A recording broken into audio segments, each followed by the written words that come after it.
तो चलिए आगे बढ़ेंगे और अब खबरों को देखते हैं फटाफट अंदाज में। गहलोत सरकार की राज्य मंत्रिपरिषद की बैठक में कोविड की स्थिति पर समीक्षा के बाद बड़े निर्णय लिए गए हैं, जिसमें वैक्सीन की अनिवार्यता के साथ रात को 11 बजे से सुबह 5 बजे तक कर्फ्यू की पालना के निर्देश दिए गए हैं।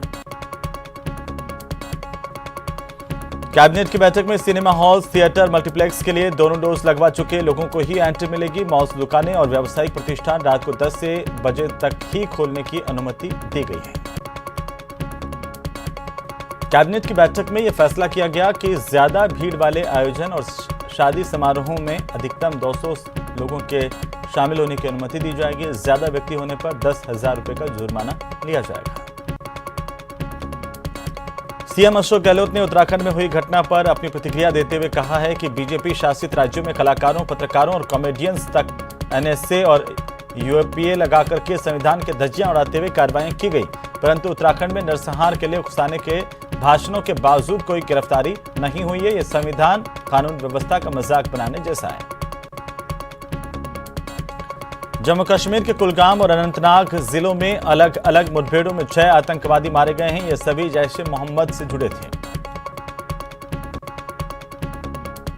नए साल पर किसानों को प्रधानमंत्री नरेंद्र मोदी की बड़ी सौगात मिलने वाली है। प्रधानमंत्री किसान सम्मान निधि योजना के तहत किसानों को योजना की 10वीं किस्त की राशि जारी करेंगे। 1 जनवरी 2022 को 10 करोड़ किसान परिवारों के बैंक खातों में 20,000 करोड़ रुपए ट्रांसफर प्रधानमंत्री करेंगे। कोरोना वायरस के नए वेरिएंट ओमिक्रॉन के खतरे के मद्देनजर पीएम मोदी के यूएई और कुवैत का दौरा फिलहाल टल गया है। भारत ही नहीं, दुनिया के कई देशों में ओमिक्रॉन वेरिएंट के मामलों में इजाफा देखने को मिल रहा है और इसके मद्देनजर प्रधानमंत्री का प्रस्तावित दौरा टालने का फैसला किया गया। पीएम मोदी की कानपुर रैली में फसाद कराने की साजिश को लेकर के एफआईआर दर्ज की गई। पुलिस ने सीसीटीवी और वीडियो फुटेज के आधार पर समाजवादी पार्टी के एक पदाधिकारी को गिरफ्तार किया गया। यूपी के मुरादाबाद में गृह मंत्री अमित शाह बीजेपी की जन विश्वास यात्रा को संबोधित करेंगे। मुरादाबाद में होने वाली अमित शाह की रैली की तैयारियां पूरी कर ली गई हैं। अमरोहा में रैली के दौरान योगी आदित्यनाथ ने कहा है कि अयोध्या और काशी के बाद मथुरा, वृंदावन में भी पूरे जोर शोर से काम शुरू हो चुका है। इत्र कारोबारी के यहां पर मिले नोट मिलने के बाद एआईएमआईएम के चीफ असदुद्दीन ओवैसी ने नोटबंदी पर सवाल उठाए। उन्होंने कहा कि साबित हो गया कि नोटबंदी फेल रही और इसके कारण गरीब पिस गया। योगी आदित्यनाथ ने फर्रुखाबाद में कांग्रेस पार्टी पर निशाना साधा। उन्होंने कहा कि कांग्रेस जब सत्ता से बाहर है तो हर उस कार्य का विरोध करती है जो कार्य जनता के हित के लिए होते हैं।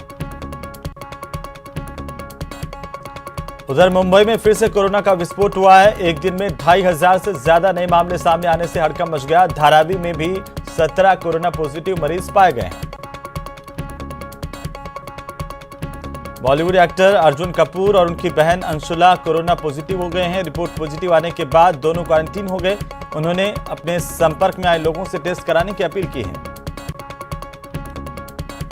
देश में ओमिक्रॉन के अब तक 781 मामले सामने आ चुके हैं। ओमिक्रॉन के सबसे ज्यादा मामले दिल्ली में हैं, जिनकी संख्या 238 है। इसके बाद महाराष्ट्र 167, गुजरात 73, केरला 65, तेलंगाना 62, राजस्थान 68, कर्नाटक 34, तमिलनाडु 34 और हरियाणा में 12 है। देश में ओमिक्रॉन ब्लास्ट हुआ है। एक साथ ओमिक्रॉन के 23 नए केस आए हैं, जिसमें अजमेर में 10, जयपुर में 9, भीलवाड़ा में 2, जोधपुर में 1 मरीज के संक्रमित पाए जाने की खबर है। यहां पर ओमिक्रॉन संक्रमितों की संख्या बढ़कर के 69 हो गई है। 24 घंटे में राजस्थान में कोरोना के 131 नए मामले सामने आए, जिसमें सबसे ज्यादा 88 मामले जयपुर में आए हैं। इसके अलावा प्रदेश में एक्टिव केसों की संख्या बढ़कर के 537 हो गई है। करौली में बाल संरक्षण के लिए सभी को मिलकर के काम करना होगा, साथ ही समाज में जागरूकता भी लानी होगी। ये विचार बुधवार को एक्शन एड, यूनिसेफ और बाल अधिकारिता विभाग की ओर से आयोजित कार्यशाला में वक्ताओं ने रखे। कोटा में जलदाय विभाग के एक अधिकारी को जबरन फ्लोराइड युक्त पानी पिलाने के मामले में दादाबाड़ी थाने में पूर्व विधायक भवानी सिंह राजावत के खिलाफ राजकार्य में बाधा का मामला दर्ज किया गया। इसके साथ ही 43 लोगों के खिलाफ भी मुकदमा दर्ज किया गया है।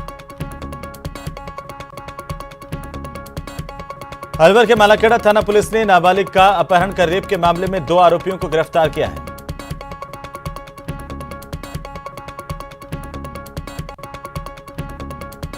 चूरू के रतनगढ़ में चरित्र पर शक करने की वजह से पत्नी ने स्कार्फ से अपने पति के गला घोंटकर हत्या कर दी थी। पुलिस ने 24 घंटे में ही ब्लाइंड मर्डर की गुत्थी को सुलझा लिया।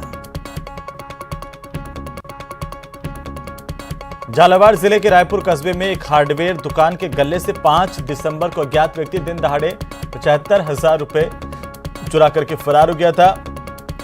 पुलिस ने चोरी के वारदात के आरोपी कालू सुमन को गिरफ्तार किया है। चूरू में पुरानी रंजिश को लेकर के दो पक्षों में जमकर लाठी डंडे चले, जिसमें 2 लोग घायल हुए हैं।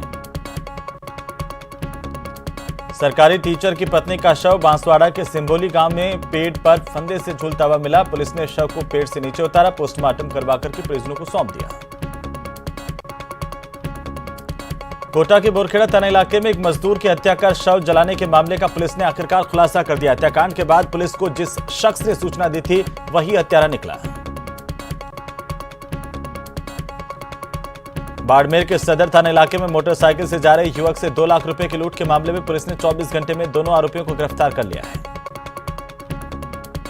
टोंक के दोने पुलिस ने भैंस चोरी करने वाले गैंग के 4 सदस्यों को गिरफ्तार किया। आरोपियों ने कई जिलों के थाना क्षेत्रों में चोरी की बात कबूली है। बांसवाड़ा में पिस्टल और जिंदा कारतूस के साथ गिरफ्तार युवक को पुलिस ने बुधवार को अदालत में पेश किया, जहां से उसे 3 दिन पुलिस रिमांड पर भेज दिया गया। अलवर के कोटकासिम कस्बे में मंगलवार देर शाम को विद्युत विभाग का फर्जी अधिकारी बनकर के एक व्यक्ति बाजार में दुकानदारों से लाखों रुपए की ठगी करके ले गया। इसका सीसीटीवी फुटेज व्यापारियों ने पुलिस को मुहैया करवाया और पुलिस आरोपी की तलाश कर रही है। भीलवाड़ा में आयोजित चिरंजीवी योजना के एक शिविर में डॉक्टर शराब पी करके आ गया। इसके बाद उसने शराब के नशे में शिविर में जमकर नाटक किए। सूचना पर पुलिस मौके पर पहुंची है। उसके बाद डॉक्टर गिड़गिड़ाता हुआ नजर आया। श्रीगंगानगर की पुरानी आबादी थाना इलाके में पदमपुर रोड पर पुलिस को जली हुई हालत में एक बाइक मिली। बाइक पूरी तरह से जलकर खाक हो चुकी थी। चूरू के भालेरी रोड पर बुधवार को ट्रक ने बाइक को टक्कर मारी। हादसे में बाइक सवार 2 लोग गंभीर रूप से घायल हो गए।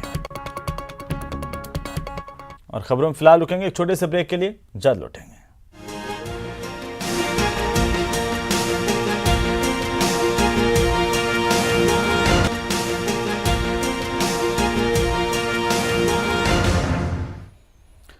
चलिए ब्रेक के बाद एक बार फिर से आपका स्वागत और फिर से रुख करते हैं सुपरफास्ट खबरों का। सुजानगढ़ में संयुक्त किसान मोर्चा के बैनर तले किसानों ने उपखंड कार्यालय पर प्रदर्शन किया। कृषि उपज मंडी में ठेकेदार की ओर से मूंग की कथित सफाई के नाम पर की जा रही 3 रुपए प्रति किलो की लूट को रोके जाने की मांग की। अलवर में राजस्थान सेवा समिति की ओर से गोचर भूमि पर अतिक्रमणकारियों को पट्टे जारी नहीं करने को लेकर के बुधवार को जिला कलेक्टर को ज्ञापन दिया गया। चूरू के कलेक्ट्रेट में राजस्थान शिक्षा सेवा परिषद की ओर से प्रांतीय संरक्षक के नेतृत्व में मुख्यमंत्री के नाम एसडीएम को ज्ञापन दिया गया। चूरू में मुख्य जिला शिक्षा अधिकारी ने कोरोना ओमिक्रॉन वेरिएंट संक्रमण रोकथाम पोस्टर का विमोचन किया। कायाकल्प योजना के तहत स्वास्थ्य विभाग के संयुक्त निदेशक अस्पताल प्रशासन डॉक्टर राजेश शर्मा के नेतृत्व में टीम अलवर पहुंची। श्रीगंगानगर जिला कलेक्टर जाकिर हुसैन और नवनिर्वाचित जिला प्रमुख कुलदीप इंदौरा ने हरी झंडी दिखाकर अनूपगढ़ और रावला के लिए 108 एम्बुलेंस को रवाना किया। अलवर नगर परिषद में नगर परिषद सभापति मुकेश सारवान ने 9 सेक्टर्स पर मौजूद सफाई कर्मचारी, सफाई इंस्पेक्टर और जिम्मेदारों की बैठक ली। कोटा के मालदीबा मरम्मत कारखाना में वेंडर डेवलपमेंट कार्यक्रम का आयोजन किया गया। इस दौरान कोटा में रेलवे क्षेत्र में काम करने वाली 1.5 दर्जन फर्मों के प्रतिनिधियों ने हिस्सा लिया। बूंदी की ऐतिहासिक धरोहर जल्द ही फसाड लाइट से चमकेंगी। लोकसभा अध्यक्ष ओम बिरला के प्रयासों के बाद इस तरह की लाइट्स लगाने की तैयारी शुरू कर दी गई है। अलवर में 30 दिसंबर से लेकर के 2 जनवरी तक आयोजित होने जा रही 31वीं राष्ट्रीय स्ट्रेंथ लिफ्टिंग और इंक्लाइन बेंच प्रेस प्रतियोगिता की ट्रॉफी का विमोचन किया गया। इसी के साथ ही बुलेटिन फिलहाल इतना ही। नमस्कार।